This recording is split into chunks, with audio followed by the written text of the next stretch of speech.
ఇంట్లో ఉంటేనేమో వీల్స్ దొబ్బేస్తున్నారు, బయటకు వస్తేనేమో ఎలక్ట్రానిక్స్ పని చేయట్లేదు.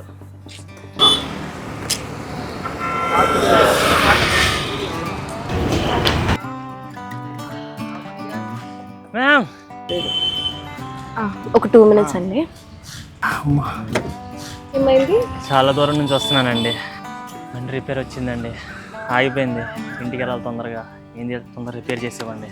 ఇది లారీ షెడ్ అండి, ఇక్కడ బైక్ అని రిపేర్ చేయము.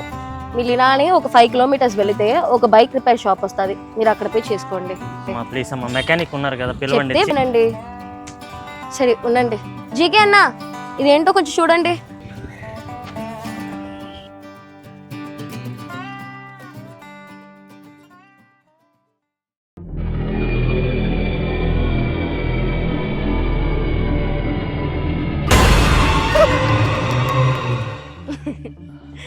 నీ ఎందుకు ఇలా పడిపోయావు? నన్ను చూసి భయపడిపోయావా? మిమ్మల్ని కాదండి. ఏంటది? ఓ ఇదా?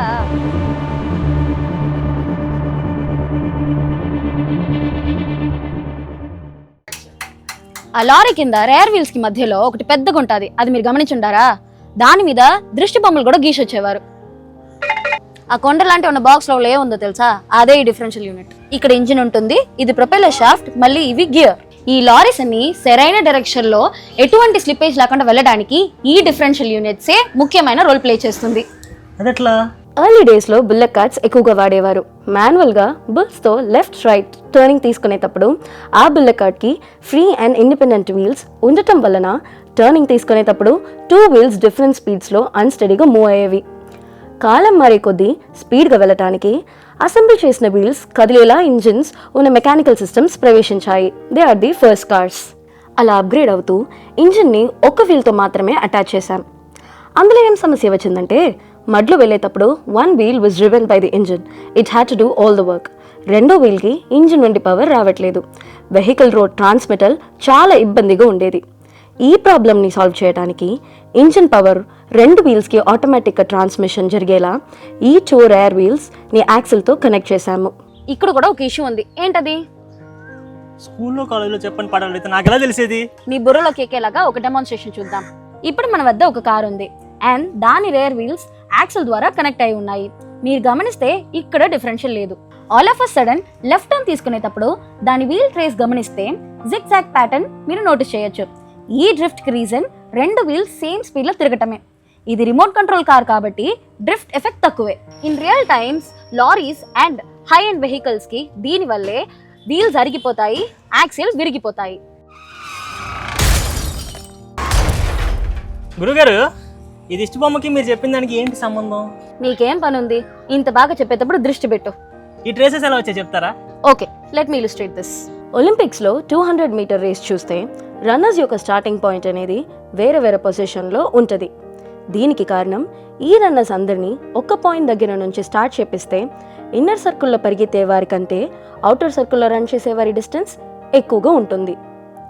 అంటే ఇద్దరు సేమ్ టైంలో రేస్ ఫినిష్ చేయడానికి అవుటర్ సర్కిల్లో ఉన్న వ్యక్తి ఎక్కువ డిస్టెన్స్ రన్ చేయాలి అండ్ హైయర్ స్పీడ్తో పరిగెత్తాలి.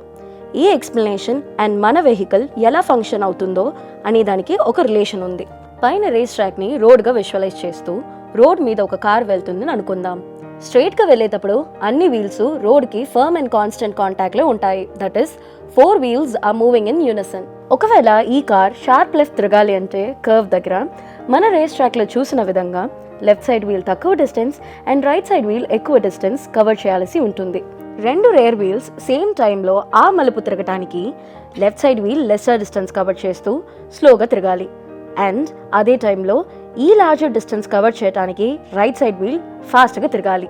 ఈ రేర్ వీల్స్ యాక్సిల్ తో లాక్ అయి ఉండటంతో ఇంజిన్ నుండి వచ్చే పవర్ ఈ 2 వీల్స్ కి స్పాంటేనియస్ గా డిస్ట్రిబ్యూట్ అవ్వదు. సో ఇక్కడ రేర్ వీల్స్ కి ఈ సెన్స్ ఆఫ్ రొటేషన్ వల్ల vehicle may get out of its control.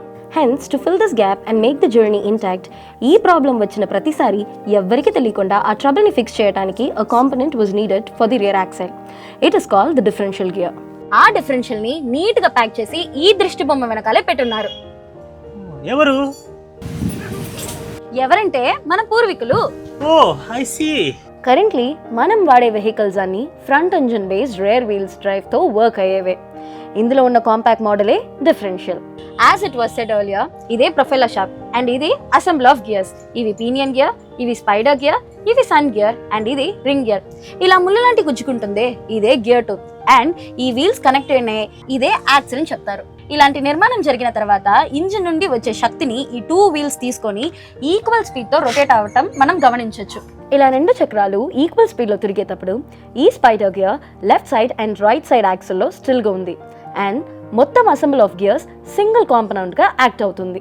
మనం చూసిన ఒలింపిక్స్ ఎగ్జాంపుల్ లాగా లెఫ్ట్ టర్న్ తీసుకునేటప్పుడు ఈ వీల్ తక్కువ అండ్ ఈ వీల్ ఎక్కువ స్పీడ్తో తిరగాలి కదా.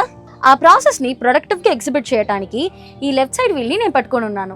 ఇప్పుడు రైట్ వీల్ తిప్పేటప్పుడు మీరు అబ్జర్వ్ చేస్తే లెఫ్ట్ సైడ్ వీల్కి వెళ్ళే శక్తిని గ్రహించి ఈ spider gear rotates on axis. అలా ఎక్స్ట్రాగా అబ్జర్వ్ అయిన పవర్ స్పైడర్ గియర్ నుండి సన్ గియర్ యొక్క అడిషనల్ రొటేషన్ ద్వారా రైట్ వీల్కి ట్రాన్స్మిట్ అవుతుంది. అలా రైట్ సైడ్ వీల్కి కావాల్సిన స్పీడ్ దొరుకుతుంది. ఈ మెకానిజం ద్వారా లెఫ్ట్ టర్న్ తీసుకునేటప్పుడు ఎటువంటి స్కిడ్ ఉండదు, సేఫ్గా లెఫ్ట్ టర్న్ తీసుకోవచ్చు. అలాగా, అందుకేనా ఈ డిఫరెన్షియల్ మనల్ని కాపాడుతుంది. అలా మన ఆటోమొబైల్స్ అడ్వాన్స్ అవుతూ ట్రాక్టర్స్ నుంచి ఇప్పటికే ఎలక్ట్రిక్ వెహికల్స్, అదేముంది కల్కి మూవీలో బుజ్జి దాకా వచ్చాయి. ఓ సరే అండి, బండి రిపేర్ కానీ వస్తే ఏదో చేసి బ్రెయిన్ కూడా రిపేర్ చేస్తారు. వెళ్ళొస్తానే. జై బాలయ్య, జై జై బాలయ్య, మంటదండ నువ్వుంటే